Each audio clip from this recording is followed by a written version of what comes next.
Los misterios de Dios. Los misterios de Dios.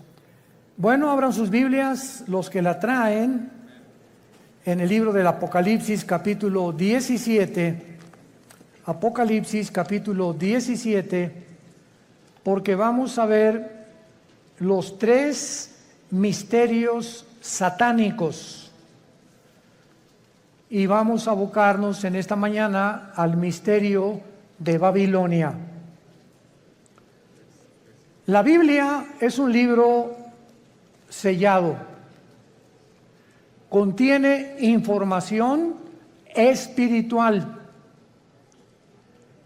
Y esta información espiritual no le es dada a las personas que son muy inteligentes, muy intelectuales, 5 doctorados en ciencias políticas, doctor en filosofía y letras, bla, bla, bla, bla, que aun cuando tienen este conocimiento terrenal, ya sea politólogos o personas que discuten o que debaten o que son completamente diestros para poder debatir todos los temas del mundo, la información espiritual de la Biblia le es dada a las personas que tienen al Espíritu de Dios, a las personas que se enfrentaron algún tiempo en su vida con Jesús, se dieron cuenta que necesitaban el perdón de sus pecados, porque Él fue muerto, enterrado y resucitado a los 3 días, y al entrar Jesús a tu vida, en quien están encerrados todos los secretos de la sabiduría y del conocimiento, comienza tu vida a ser llenada de un conocimiento que no proviene del mundo. En 1 de Juan capítulo 4, 3 y 4 dice el apóstol, ellos son del mundo y hablan las cosas del mundo. El que es de Dios nos oye. En esto diferenciamos el espíritu de verdad y el espíritu de error. La persona natural, la persona que no tiene a Cristo en su vida, le es locura la información espiritual.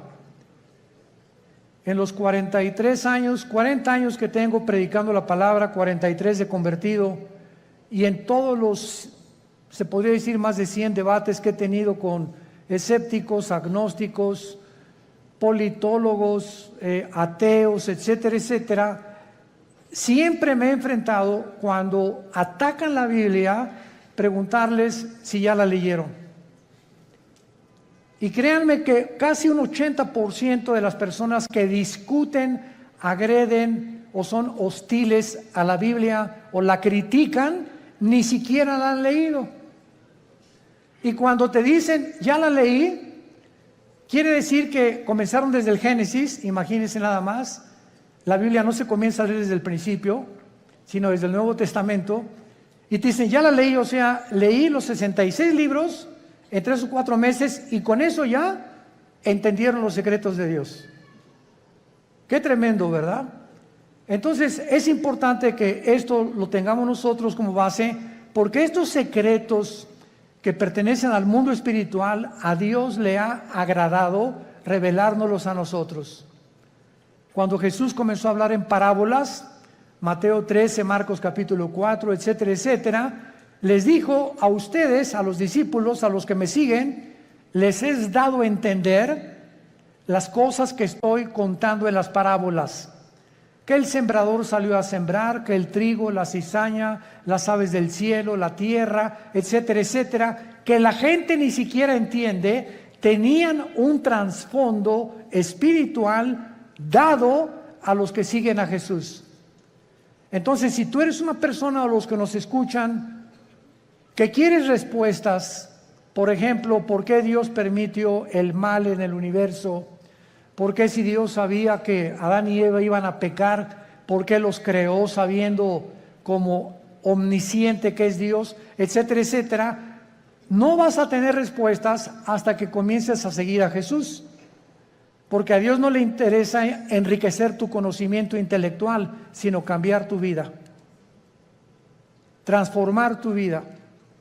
Entonces les digo a los discípulos, ustedes que ya me siguen, a ustedes les voy a dar a revelar y a que entiendan, les voy a abrir el entendimiento para que comprendan las cosas que la gente común y corriente, por muy inteligente que sea, no las puede entender. El libro del Apocalipsis, que es el 66º libro de la Biblia, es un libro lleno de símbolos. Y todos estos símbolos que aparecen en el Apocalipsis aparecen en el Antiguo Testamento. Casi la mitad de las citas del Apocalipsis vienen del Antiguo Testamento. Entonces, si yo quiero entender en el Apocalipsis qué significa Babilonia, o los 10 cuernos, o las 7 cabezas, o quién es la bestia, necesito tener un conocimiento anticipado del libro de Daniel, del libro del Génesis y del libro de Ezequiel, principalmente para yo poder interpretar o enseñar el Apocalipsis. Entonces, vamos a abordar en esta mañana, en esta serie que me ha parecido de veras maravillosa, y yo mismo estoy asombrado cada vez que descubro más y más misterios en la Biblia, el misterio de Babilonia. En la Biblia hay 2 palabras, 2 ciudades que se mencionan más que cualquier otra nación de toda la historia. Y la primera es Jerusalén. Es la que más se menciona desde el Génesis hasta el Apocalipsis. Y la segunda es Babilonia. Cuando la Biblia termina en el Apocalipsis mencionando a Babilonia, a una ramera que vamos a ver ahorita, por eso se le llama un misterio, porque es la madre de las rameras y de las abominaciones de la tierra, tenemos que entender que en el Antiguo Testamento fue en la tierra de Babilonia donde comenzó la brujería, la astrología, el ocultismo, las ciencias ocultas y todo aquello que pertenece a la dimensión satánica tuvo su origen en Babilonia. Ahora bien, la palabra Babilonia y Babel son intercambiables, pero encontramos nosotros en Génesis capítulo 10 que la primera ciudad que Nimrod se le menciona en Génesis 10, del 8 al 10, como un cazador delante de Jehová.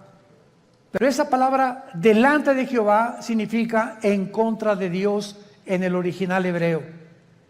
Y él fue el primer hombre que levantó Babilonia, que después acabaron levantando una torre, Génesis 11, la torre de Babel, donde Dios tuvo que confundir las lenguas, porque si ellos continuaban con ese sueño, con ese anhelo de llegar al cielo y de tener comunicación con los astros, etcétera, etcétera, ellos iban a acabar completamente destruidos por Dios.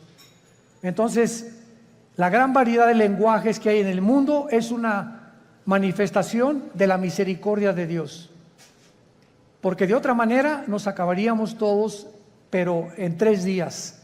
Entonces, gracias a que unos hablan francés, otros español, otros italiano, etcétera, etcétera, el mundo ha durado casi 6,000 años.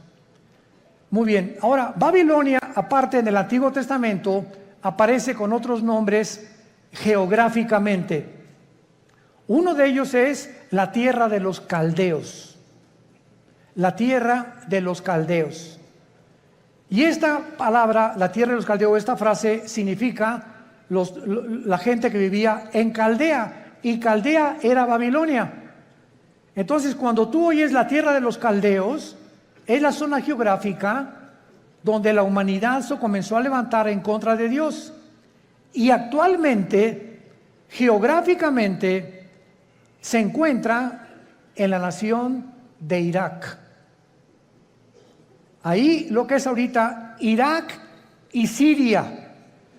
Porque en el Antiguo Testamento, Irak y Siria era la tierra de la Mesopotamia y no había una división, estas 2 naciones no están divididas todavía, y toda esa área geográfica es precisamente donde comenzó la humanidad, de acuerdo a la Biblia. Porque por ahí corre el río Tigris, que nace en Irak, en Turquía, son como 3,000 kilómetros y desemboca en el Golfo Pérsico, donde ahorita hay una gran tensión, por cierto, entre Irán, Inglaterra y Estados Unidos, porque Irán continúa apoderándose de los barcos petroleros ingleses, porque está provocando Irán. No sé si leen los periódicos, anoche otro escándalo, que no han soltado el barco que capturaron los iraníes en el Golfo Pérsico, el estrecho de Hormuz, que es exactamente junto a Irán, porque ellos quieren una guerra contra Estados Unidos por el grupo Hezbollah terrorista, para que si Estados Unidos actúa a través de la naval y a través de la guerra y se viene un enfrentamiento, entonces entraría a la guerra Israel, y bíblicamente los judíos destruirían Elam. Apúntalo, de Enrique, L-A-M. Elam es una franja que está dentro de Irán, junto al Golfo Pérsico, pero es la parte más pegada al Golfo Pérsico, al estrecho de Hormuz. Y ahí en Elam, que pertenece a Irán, es donde se encuentran los reactores nucleares más poderosos de Irán. Ahí están las centrifugadoras del uranio 235, que es el elemento químico para producir la bomba atómica o las bombas nucleares. Entonces, de acuerdo a la Biblia, en el libro de Jeremías y en el libro de Ezequiel, se profetizó hace 2500 años que Elam iba a ser destruido, no Irán, porque Irán va a sobrevivir a la guerra de Ezequiel 38 cuando se una con Rusia y Turquía para destruir Israel, cosa que no lo van a lograr. Entonces, Babilonia significa confusión. Confusión. Otras traducciones la han puesto porque en la Torre de Babel querían ellos tener una puerta para con Dios. Querían que era una puerta al cielo que los iba a comunicar con los dioses. Pero la palabra Babel es básicamente la palabra confusión. Entonces vemos que nosotros, que desde el principio de la humanidad hasta el final de la humanidad, los seres humanos vivirán confundidos sin Dios. Esto es lo interesante de por qué aparece otra vez la palabra confusión al terminar el Apocalipsis, relacionado con las religiones. Porque aquí vamos a encontrar a una mujer, y las mujeres en la Biblia siempre han representado dos cosas espiritualmente nada más. Encontramos, ¿verdad?, a las mujeres que representan la iglesia, porque la iglesia se le compara con una mujer, y la otra Jezabel, o la gran ramera, que representa las religiones o la falsificación del camino a Dios, que es lo que querían hacer con la Torre de Babel. Y antes de entrar al capítulo 17 de Apocalipsis, quiero que vean otra cosa en el capítulo 9 de Apocalipsis. Rápidamente regresen al capítulo 9 y vean ustedes algo tremendo. Vemos nosotros en la sexta trompeta, Apocalipsis 9, versículo 13 en adelante, de qué manera se describe en la sexta trompeta uno de los ríos que atraviesan Babilonia. El sexto ángel tocó la trompeta y oí una voz de entre los cuatro cuernos del altar de oro que estaba delante de Dios, diciendo al sexto ángel que tenía la trompeta: desata los cuatro ángeles que están atados junto al gran río Bravo. ¿Eso dice? No, ¿verdad? Junto al Nilo. Tampoco. Qué interesante que hay cuatro principados satánicos ahorita atados junto al río Éufrates, que es el río que atraviesa Irak y Siria. y que desemboca en el Golfo Pérsico, donde hay una gran posibilidad que está ahí una próxima guerra. En otras palabras, de acuerdo a la Biblia, el área geográfica más endemoniada que hay, más satánica, más que el Teposteco y más que cualquier otro lugar donde hay brujería a la mexicana, es Irak e Irán.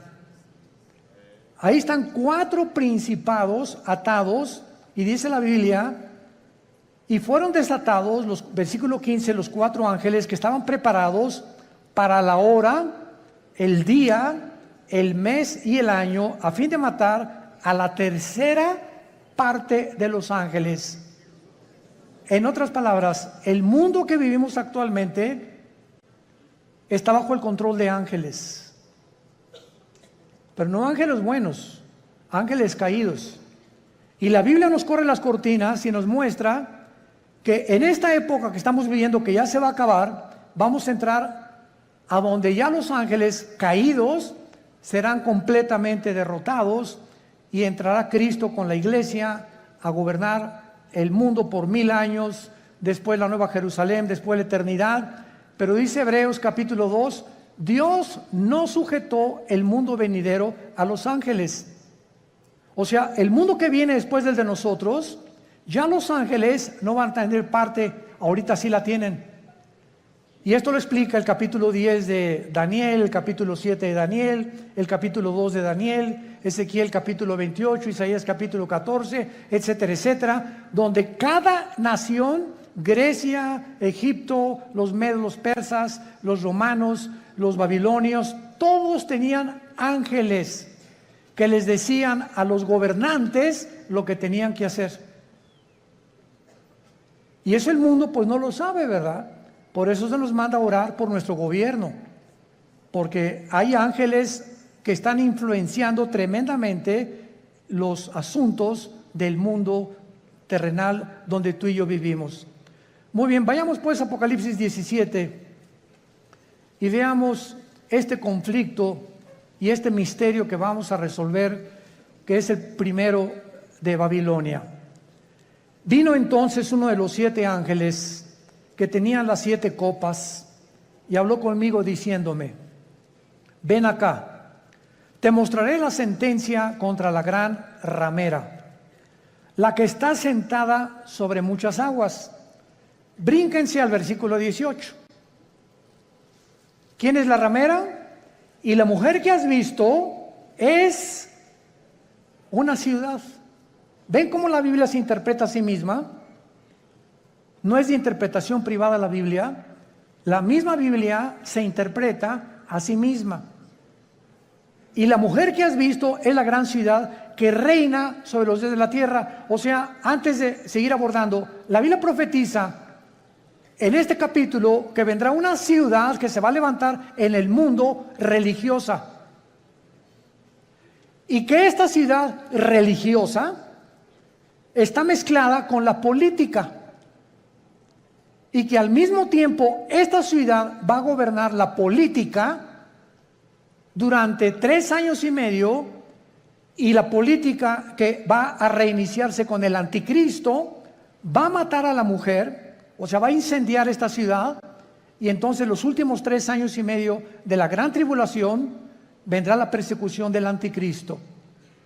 Entonces, los primeros 3 años de la tribulación, la persecución es religiosa. Y los últimos 3 años es política. Y esto es interesantísimo, porque la unión de la religión con la política ha sido durante toda la historia. Un ejemplo, para que no se empachen. ¿Cuáles son los 2 poderes que mataron a Cristo? Los 2 espíritus que mataron a Cristo. El espíritu religioso, no fue el espíritu comunista, ni socialista, ni el espíritu ateo, fue el espíritu religioso y el espíritu político. Cuando salió Pilato ante el pueblo, le gritaron los líderes religiosos: crucifícale. El poder religioso, representado por los fariseos, influyó en el poder político de Pilato. Él representaba como procurador, y Pilato se lavó las manos y dijo: es que yo no encuentro ningún mal en este hombre. Y entonces ellos comenzaron a gritarle: crucifícale, crucifícale y entréganos a Barrabás. Porque la costumbre era que cada Pascua se soltara a un preso político. Entonces vemos nosotros cómo el poder político cede a la presión del poder religioso, y entre los dos se encargan de matar al Mesías del mundo. Y desde entonces, antes y por toda la historia, vemos todos los emperadores con brujos. Siempre los emperadores y los presidentes y los gobernadores siempre han tenido personas del mundo del ocultismo. Dichosos los que se han salvado y han tenido cristianos de consejeros, pero siempre han estado consultando a los brujos, a los astrólogos, a los ocultistas. Los invitan a sesiones espiritistas para que invoquen espíritus, pero la unión entre el mundo religioso del oculto, lo vamos a descubrir, el mundo religioso pertenece al ocultismo. Se van a sorprender de muchas cosas, y por eso es tan satánico, porque es el que controla el gobierno político. Y así ha sido durante toda la historia. Y cuando el anticristo, antes de que él pueda tomar el poder del mundo, va a necesitar, Apocalipsis 13, al falso profeta. ¿Quién es el falso profeta? Va a ser un líder religioso que va a unir a todas las religiones del mundo en una sola. Y cuando ya el anticristo vea que ellos le pavimentaron el camino para que su gobierno político pudiera emerger, entonces el anticristo quema a esta ciudad donde se van a concentrar las religiones del mundo, y él se proclama, segunda de Tesalonicenses 2, 3 y 4, el único Dios, donde el mundo lo adora como adoraron a los césares romanos como dioses. Te mostraré la sentencia contra la gran ramera. O sea, aquí hay un juicio contra una ciudad. Es lo primero que acabamos de despejar, esta incógnita. Esta ramera representa a una ciudad que está sentada sobre muchas aguas. Las muchas aguas en la Biblia son las naciones, como lo interpretó el versículo 18. Y dice así, versículo 2: con la cual han fornicado los reyes de la tierra, y los moradores de la tierra se han embriagado con el vino de su fornicación. Este ángel viene para enseñarle a Juan un juicio, una sentencia que viene decretada del tribunal cósmico de Dios. Quiero que sepas que voy a juzgar a este sistema religioso, y es muy importante que a esta ciudad se le da el nombre de ramera. Vamos a explicar esto. La palabra prostitución en la Biblia es una palabra que puede tener un uso apropiado cuando algo lo apropias de la manera correcta, o un uso inapropiado. Cuando el sexo se vende, o cuando alguien entrega su cuerpo a cambio de algo, se llama prostituirse. Entonces, cualquier persona que tenga relaciones sexuales porque va a recibir ya sea dinero o una mejor posición, o porque el jefe de tu trabajo te invitó a Acapulco porque te va a ser su secretaria particular con el doble de sueldo, tú te estás prostituyendo. Pero no solamente en ese aspecto se puede usar la palabra prostituirse, también se puede usar en el ministerio cristiano.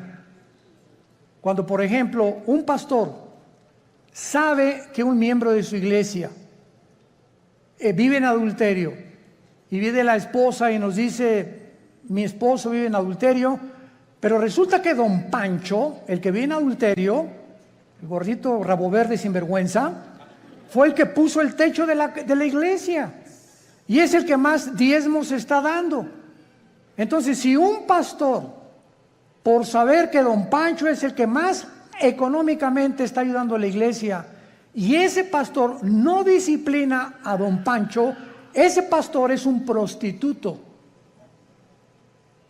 Ha prostituido su ministerio, se vendió. ¿Me van siguiendo? Siempre que tú cedes a tus convicciones por dinero o por un interés, te estás vendiendo. En la Biblia es la palabra fornicar.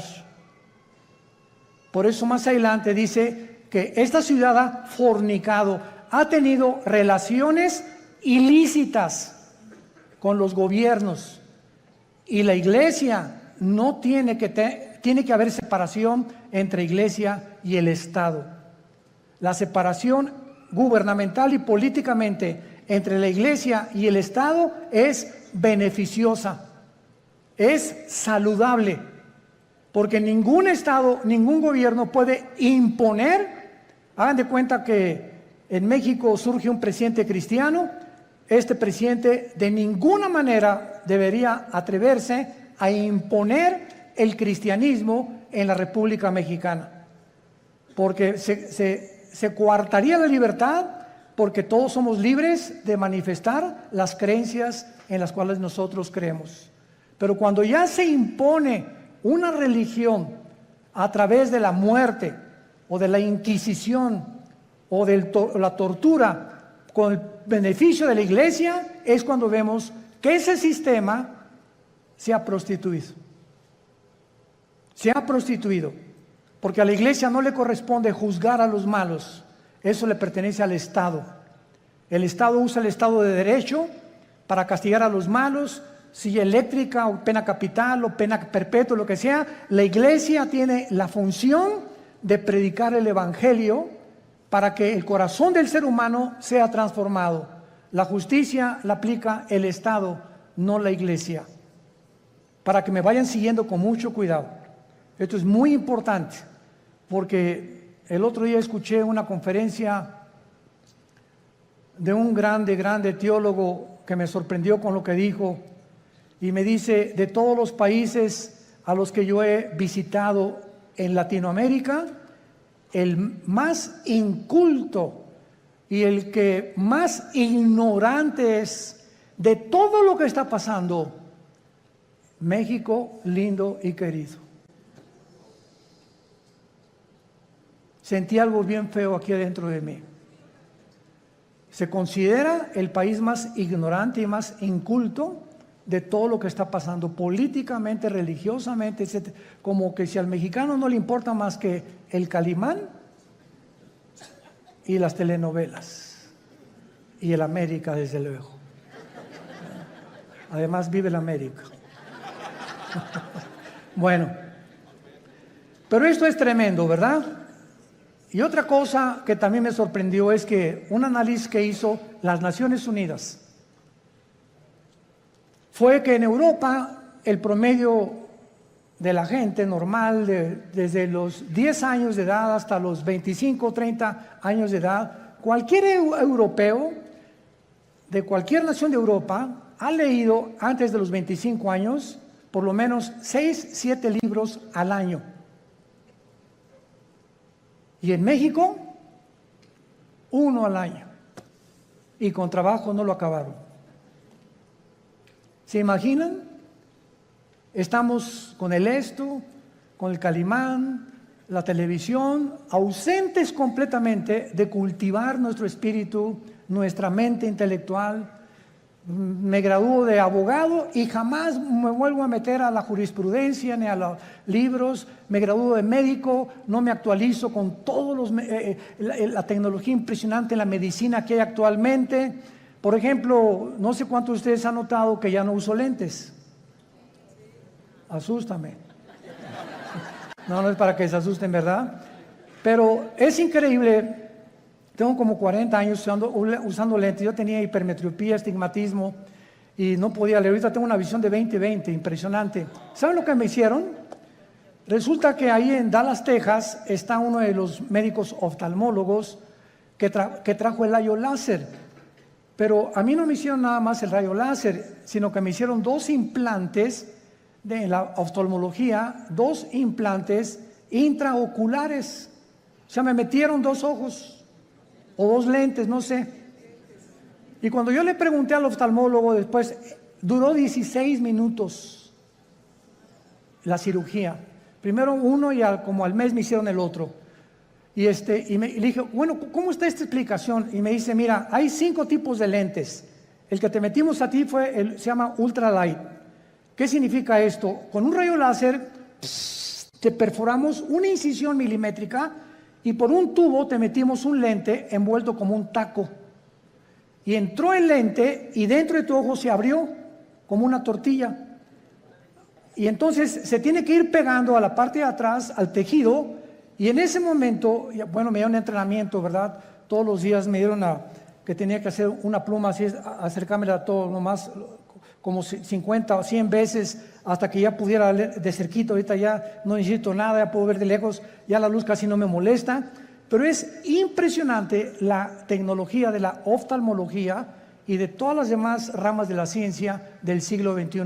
A mi hijo Caleb le hicieron en 7 minutos el láser, nada más que él no le hicieron cirugía. A él con el puro láser le quitaron los problemas que tenía de la vista con una garantía de 35 años. Ahí me dieron hasta que venga el Señor por nosotros. Pues sí, ya para qué quiero más, ¿verdad? Bueno, pero este es el mundo que estamos viviendo, ¿no? Entonces, están pasando muchas cosas en el mundo y tenemos que estar actualizados, tenemos que estar leyendo revistas, actualizándonos, ¿verdad? Las noticias para saber y enterarnos cómo está la cosa. Y tenemos que tener hambre, pero más que nada, hambre de la Biblia. Muy bien.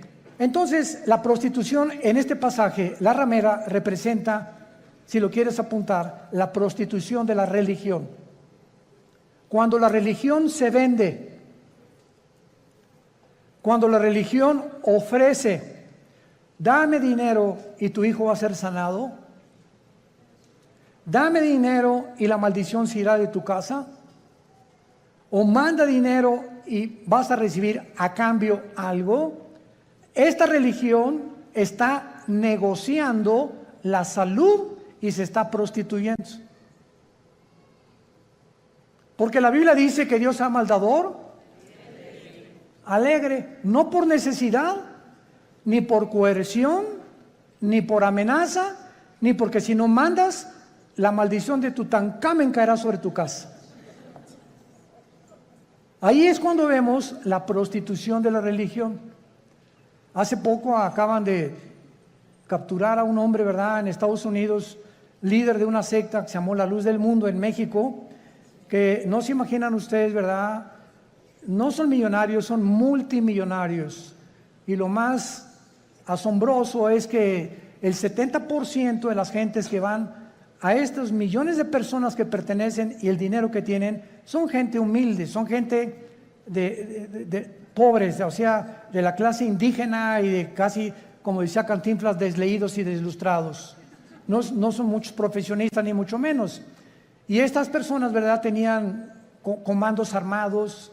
Cuando este hombre viajaba con guardaespaldas, con ametralladoras, etcétera, etcétera, y llegó a convencer a la gente de que él era Dios. Y cuando él entraba a la iglesia había un trono literal, donde él se sentaba con muchachas junto y muchachas por acá a los lados, y entraba y lo comenzaban a adorar como Dios. En otras palabras, él estaba vendiendo, prostituyendo la religión. Y así hay cantidad de sectas, e inclusive se puede dar en iglesias cristianas. Cuando los líderes, vuelvo a repetir, por causa del dinero o por conveniencia del dinero, se venden y sus convicciones las crucifican para poder obtener lo que ellos están ofreciendo mediante milagros. Este es el problema de las religiones que se prostituyen. Muy bien. Y esto es lo que sucede en Apocalipsis 17, como lo vamos a ir viendo, una ciudad prostituta.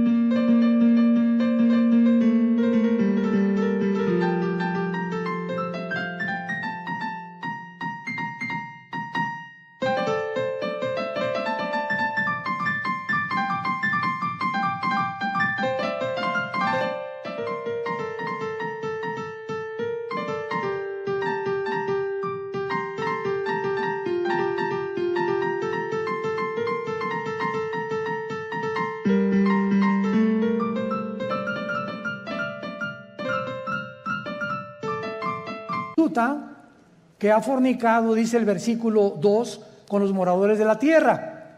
Y más o menos ustedes ya pueden irse dando cuenta de quién estamos hablando. La única, para que ustedes estén enterados sin afán de ofender a nadie, la única religión que existe en el mundo, la única que tiene un lugar en las Naciones Unidas, es Roma. La única religión que durante 18 siglos en Europa no permitía que los reyes se casaran más que con los que ellos autorizaban.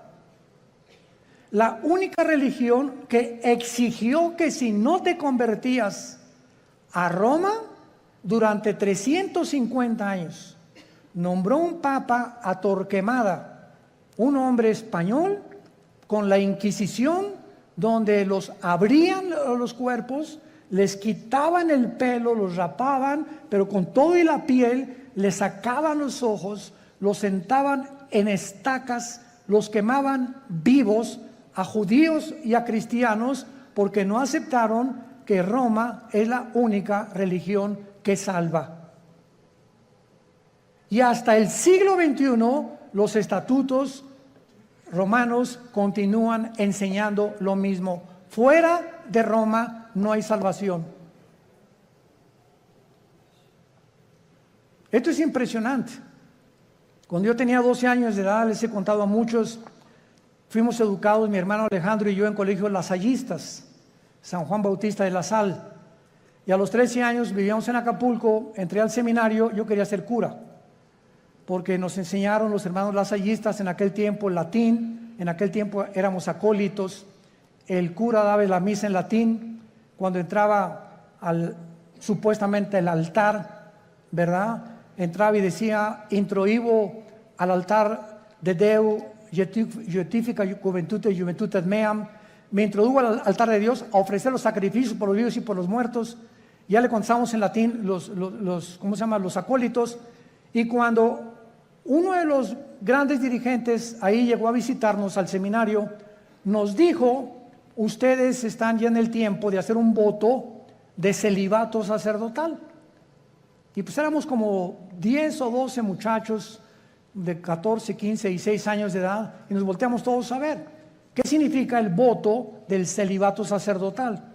Entonces nos dijo este prelado religioso, significa que ustedes tienen que hacer un voto que nunca se van a casar y que su única fidelidad va a ser a Roma, nada más. Oiga, ¿y por qué no quiere que nos casemos? Porque si se casan, el dinero lo gastan en la familia y ya no lo mandan a Roma. Esa es la razón por la cual no les conviene que se casen. Cuando la Biblia ordena, 1 Timoteo capítulo 3, en cualquier Biblia que veas, que los que sirven a Dios de tiempo completo se casen, a menos que tengas el don de continencia. Pero esto es increíble. Ahí fue cuando yo me decepcioné, ¿verdad?, de la religión. Lloré, le dije a mi papá, ya no creo en nadie, y me hice ateo.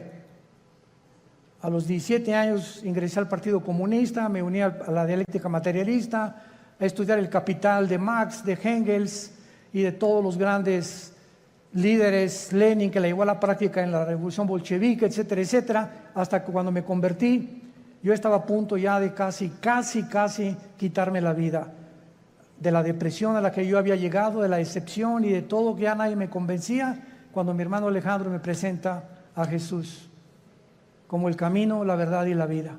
Y yo supe cuando encontré a Jesús que era la única razón por la cual yo debía seguir viviendo, y le prometí desde ese día. Fue marzo de 1974 que yo le entregaría mi vida y que lo quería servir, y desde entonces no lo he dejado de servir, por la gracia de Dios. Bueno, ahora muy bien, vean rápidamente en el Antiguo Testamento, en Jeremías capítulo 2, de qué forma en el Antiguo Testamento se menciona la fornicación física o la prostitución, así como material o terrenalmente, Una mujer se puede vender por dinero, la cual se le llama prostituirse o prostituirse, o un hombre también. Espiritualmente, Dios usa el mismo término. Cuando tú le dejas a Él por los ídolos, o cuando dejas a Dios por otras cosas más importantes que Él. Dice Jeremías capítulo 3. Dicen, si alguno dejare a su mujer yéndose esta de él y se juntare otro hombre, ¿volverá a ella más? ¿No será la tierra del todo amancillada? Tú pues, le está hablando Dios a Israel, haz, ¿qué cosa? Fornicación.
Con muchos amigos, pero no se está refiriendo Dios a la fornicación física sexual.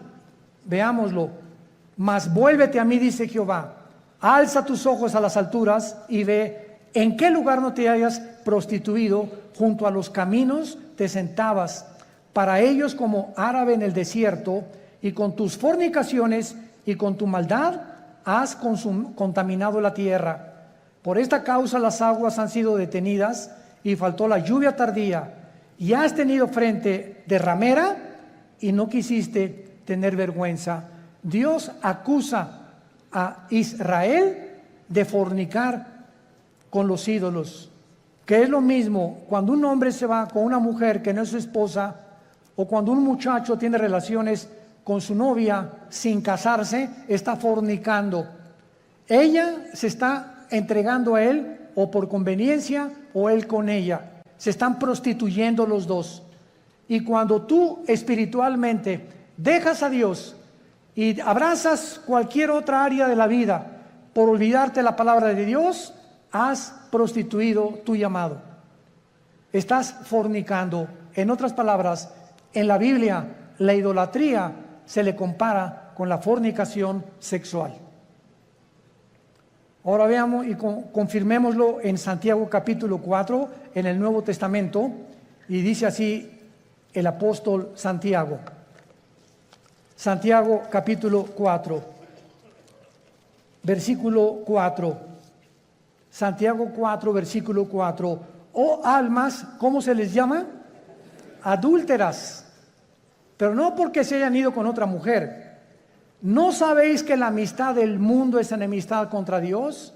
Cualquiera que se quiera ser amigo del mundo se constituye enemigo de Dios.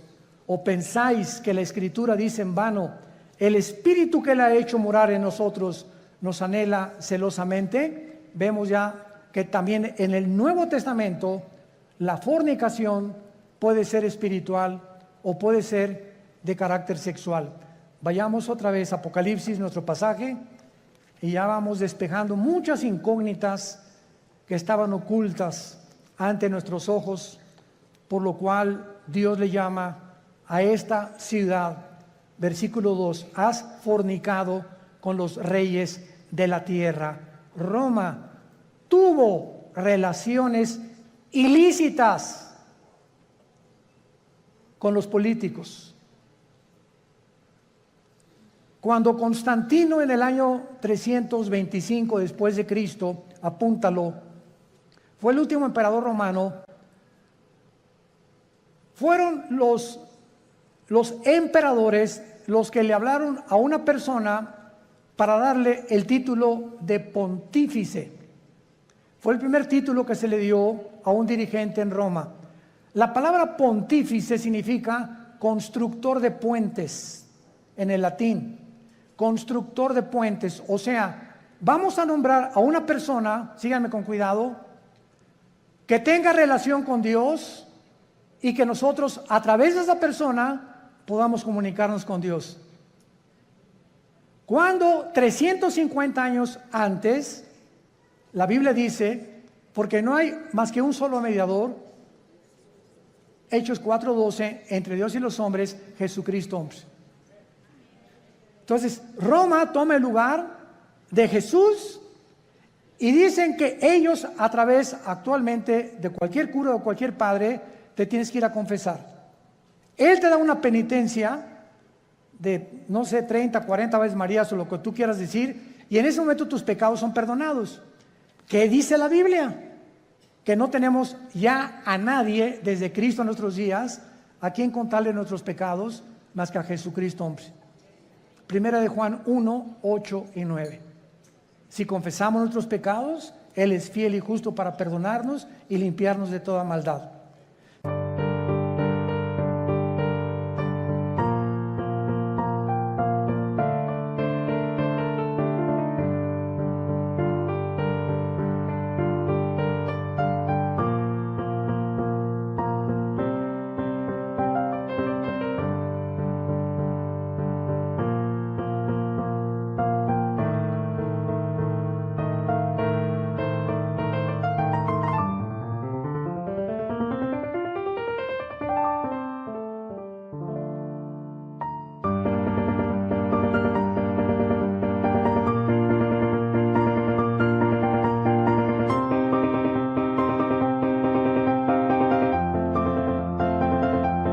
¿Se dan cuenta cómo cuando comenzamos a estudiar se nos comienzan a caer las vendas? Pero cuando el mexicano o el latinoamericano no quiere estudiar y no quiere leer, te puedes quedar 20, 30 años y te encierras en una cárcel de religión. No, yo estoy bien, y ahí tienes enfrente la luz y te niegas a verla. Porque puede más tu orgullo religioso que la verdad.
Juan capítulo 3, y esta es la condenación, que la luz vino al mundo y los hombres amaron más las tinieblas que la luz, porque sus obras eran malas. Muchos no quieren venir a la luz, no porque no puedan, sino porque no les conviene. Prefieren permanecer en esa cárcel que salir de esa cárcel y servir al Dios vivo y verdadero. Veamos ahora en segundo lugar que dice el versículo 2, que esta relación ilícita que le llama fornicar con los reyes de la tierra, o sea, una relación política religiosa que no debe existir. Los moradores de la tierra se han embriagado con el vino de su fornicación. La palabra embriagarse, ustedes saben, es emborracharse, pero no con tequila herradura, ni con mezcal, sino aquí también se usa en el sentido que la religión embriaga a las personas, las emborracha, les nubla el entendimiento y los convierte en ovejitas con un pastor ciego. Entonces, cuando tú estás en algún movimiento religioso y abundan en el mundo entero, y no entiendes, ni lees, ni conoces, sigues como borrego, simplemente porque pues ahí va tu familia, o porque ahí van tus amigos, o porque te cautivó esa persona que se dicen dioses, etcétera, etcétera, estás como borracha. Caes en una trampa tremenda. ¿Se acuerdan de Jim Jones? 1978, que se llevó a 1,000 personas a la Guyana junto a Venezuela. ¿Se acuerdan de David Koresh, que en Waco, Texas, dijo que él era el ángel del Apocalipsis? ¿Se acuerdan de Juan Carlos Miranda, recientemente, que dijo que él era primero el anticristo, pues que era Jesucristo? Y así este señor de la luz del mundo, que dijo que él era también el único que debían de adorarlo, y cuando llevaba en su haber 7 o 4 niñas violadas. ¿Qué le pasa al mundo? Te puedes preguntar, ¿no? O sea, qué fácil somos engañados. Qué fácil es caer en una secta por no estudiar. Mi pueblo pereció porque no tuvo conocimiento. ¿Ven la importancia de prepararnos? Ahora veamos aquí en el versículo 3 que el Espíritu Santo traslada o transporta a Juan a un desierto. Y ahí en el desierto tiene una visión tremenda el apóstol Juan. ¿A quién ve a Juan? ¿A quién ve? A una mujer sentada sobre una bestia escarlata. El color escarlata es el color de los dragones.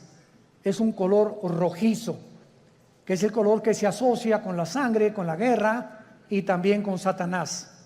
Entonces vemos ahí una mujer sentada o montada sobre una bestia escarlata. Y esta bestia tenía llena de nombres de blasfemia, que tenía 7 cabezas y 10 cuernos. Nuestro paso actualmente ahorita es tratar de descifrar qué significa la mujer sentada sobre esta bestia. Muy bien, esta bestia en el versículo 8 nos da la interpretación. La bestia que has visto era y no es, y está para subir del abismo e ir a perdición. Número 1, esta bestia es el nombre que el Espíritu Santo le da a una imagen o a un principado satánico que ya había existido antes en el mundo. ¿Se acuerdan de los 4 ángeles atados junto al río Éufrates? ¿Quiénes creen ustedes que sean esos 4 ángeles? Porque si estaban atados no es porque vivían en Disneylandia, ¿verdad? Sino que eran 4 ángeles que ocasionaron un daño tan grande en la historia humana que Dios los encerró y los va a soltar al final de la gran tribulación cuando nosotros ya no estemos ahí. Pero en el capítulo 10 de Daniel se nos revela que cuando Dios envió un ángel a la tierra para comunicarle a Daniel el futuro de Israel con la profecía de las 70 semanas, otro principado satánico se atravesó y lo interrumpió durante casi 3 semanas, que mientras había una guerra en la dimensión espiritual, Daniel se encontraba en la tierra orando. En esas 3 semanas hubo una guerra espiritual sin que Daniel lo supiera. Y esas oraciones de Daniel hicieron que viniera el ángel y bajara Miguel, el arcángel y comandante en jefe de las huestes de los ángeles buenos de Dios, para que ese ángel fuera librado y llegara a la tierra, a Jerusalén, a Babilonia, y le entregara a Daniel el recado. Y entonces ahí el ángel le dice a Daniel: me detuvo el ángel de Persia. En otras palabras, el principado que estaba gobernando el imperio pérsico, que es el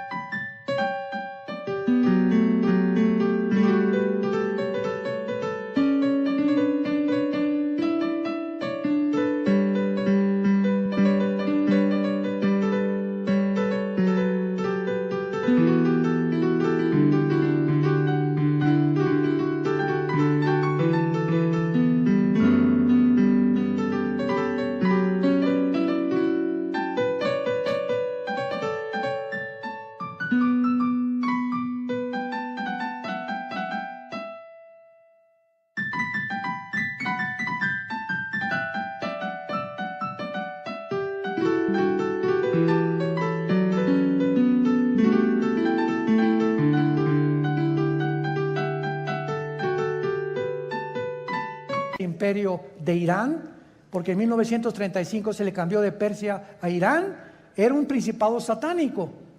¿Y cuáles son los 4 imperios que Daniel menciona? Babilonia, los medos y los persas, los griegos y los romanos. Estos 4 ángeles del Apocalipsis de la 6ª trompeta son los 4 ángeles que estuvieron al frente de los más grandes imperios del pasado y que fueron imperios antisemitas.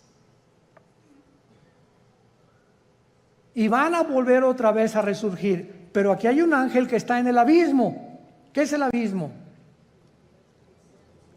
Muy bien, la Biblia nos habla de que hay prisiones en el centro de la tierra.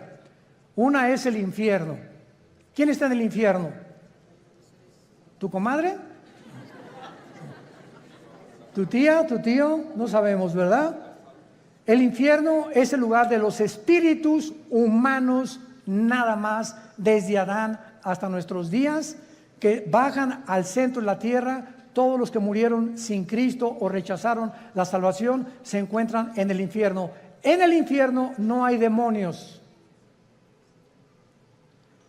Ahora, el lugar de los demonios, cuando Cristo vino al mundo, el gadareno le dijo a Cristo, ¿verdad? O cuando los iba a sacar del endemoniado, le dijeron a Cristo: no nos mandes al abismo, déjanos meternos en los puercos, porque los demonios saben que al bajar al abismo ya no salen hasta Apocalipsis capítulo 9, que se les va a abrir la puerta y van a invadir el mundo. ¿Se imaginan? Ahorita hay maldad. Ahora imagínense con todos los demonios sueltos. Entonces en el abismo están los demonios, en el infierno los seres humanos, en el Abadón o en el Tartarus están los ángeles caídos que Dios ha guardado por ahí y que también serán soltados después. Y hay otros ángeles que están guardados y que ya nunca jamás, por toda la eternidad, van a ser soltados.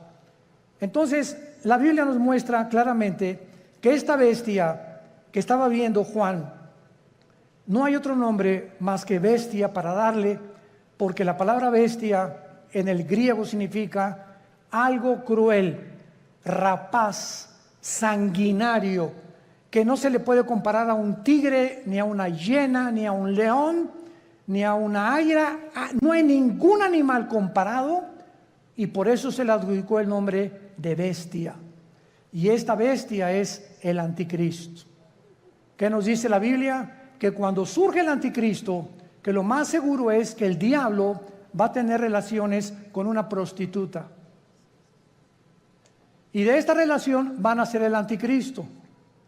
¿Cuándo entra el espíritu al cuerpo humano? Cuando mi papá se juntó con mi mamá, el cromosoma Y de mi papá se juntó con el óvulo de mi mamá, doble X, se formó una célula de 46 cromosomas que le llaman el cigoto o el cigote, ¿verdad? Y después ahí es el feto y ahí se va formando ¿cómo se llama? La criatura. La pregunta es la siguiente: ¿cuándo entra el alma humana o el espíritu al cuerpo humano? Esta pregunta ha hecho que los mismos científicos estén debatiendo actualmente cuándo se aborta y cuándo no se aborta.